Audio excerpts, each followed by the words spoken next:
kick off with the show today, a lot has happened in the past week, of course. Nigeria never sleeps. There's a lot of politics in the air, and surprisingly, one figure has dominated the headlines for probably the wrong reasons, unusually for him. Former Lagos State Governor Fashola. We're going to be discussing that, of course, and all the things that's happened in politics and generally in Nigeria. I have here with me Adeleke Olalekon. Thanks for being here today. Thank you very much. Let's start with Fashola now. I mean, a lot of people are surprised at what's really happening. We're hearing figures flying around for a website, 78 million naira. What is that story about? And he gave an explanation. Yes, he did. As to why that is. I don't know if you were buying the explanation. Well, to a certain level, I will actually buy the explanation. But, let's look at it. I'm not a website designer. But from what I know, you shouldn't be spending that much on upgrading or the iPad, even the clocking out, the closing ceremony. Why are you spending close to 12 million for that alone?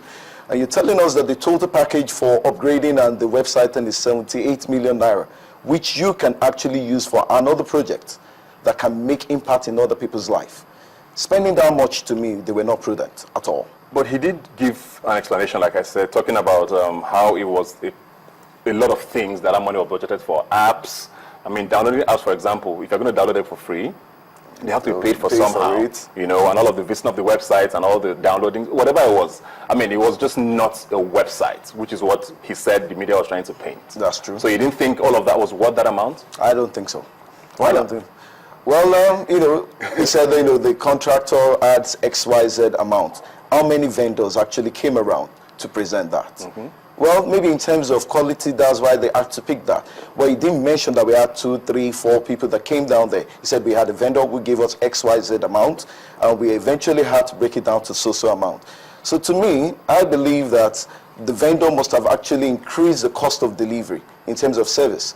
But if they've done a thorough investigation, looking at how things will be done, I don't think 78 million should be what we should be spending. We need to be prudent, accountable for every penny that comes out. So if you just think because we have the cash right there and you can spend it. But like you said, he didn't authorize this payment now. The government agency in charge of that, why are we not calling them out? Well, the bulk of every decision, these people are acting under the fact that he is their leader. They have been assigned to do this job because he believes they are competent. So at the end of the day, whatever regime you're going to talk about is going to be ease. It's stable. You have commissioners, you have this, you have different parastatals. They are all affiliated and linked to him. So that's why we all call Fashola and not whoever has done that. So what do you think is going to happen now? Well, to be candid with you, it has taken place. We need to be sincere with ourselves.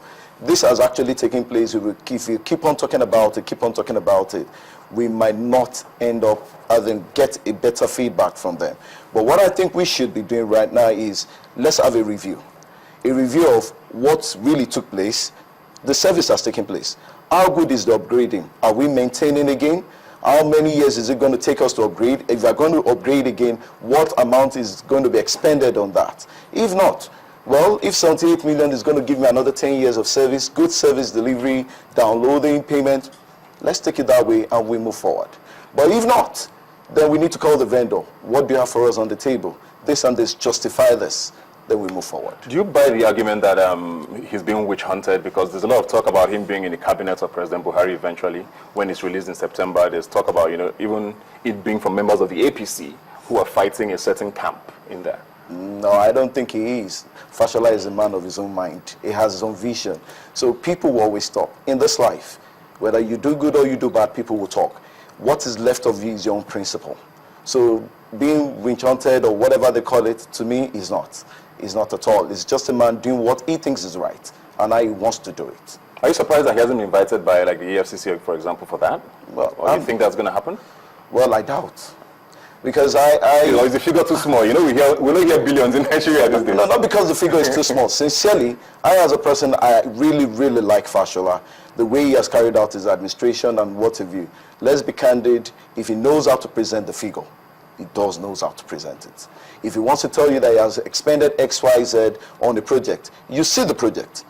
Well, there might be some, talk on the figures for XYZ project, but the fact remains that we get to see the project. And the project actually delivers the service required to the people.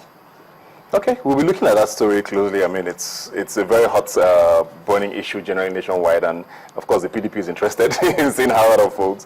But let's move on now. Let's move on to something else that caught our eye during the week.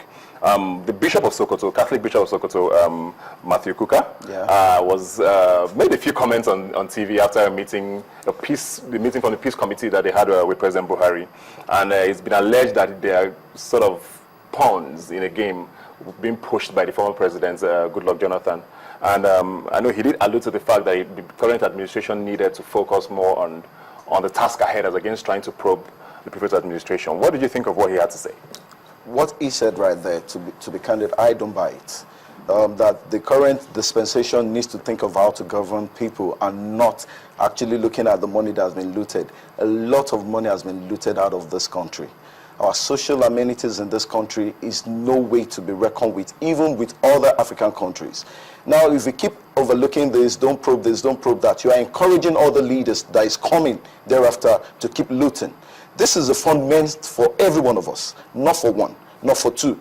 Now, if you know that you have all your records straight, why do we need to have the Peace Committee to tell them not to probe? We've always known Buhari, even during his time in 1985. He will always make sure that it does a thorough, investigation to know that XYZ is always there. Sorry, I'm using XYZ. I don't want to really... to name names. Please, let's not name names. So, basically, if he's going there to tell them not to probe, Jesus Christ never even encouraged theft or corruption.